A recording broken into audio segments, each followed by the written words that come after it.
நவராத்திரியினுடைய 9வது நாள், அதாவது இறுதி நாள் இன்று 1/10/2025 அன்னை மகா சரஸ்வதி என்கின்ற திருநாமத்தோடு சரஸ்வதி அம்மனாக அனைவருக்கும் காட்சி தருகிறாள்.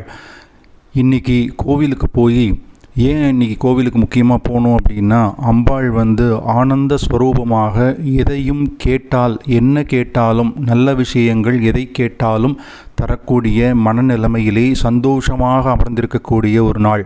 அதனால் இன்றைக்கி ஆலயம் செல்லக்கூடிய அன்பர்கள் வெள்ளை நிற ஆடை அணிந்து சென்று வெண்தாமரை மலர்களால் சரஸ்வதியை அர்ச்சனை செய்து தாமரை வடிவிலான கோலமிட்டு அன்னையை வணங்குவதால் கல்வி மட்டுமல்ல, செல்வமும் சேர்த்து அருளக்கூடிய தேவியாக இன்று சரஸ்வதி தேவி ஆலயத்திலே காட்சி தருகிறாள். அதனால் ஒவ்வொருத்தரும் கண்டிப்பாக இன்று ஆலயம் சென்று வழிபட வேண்டும்.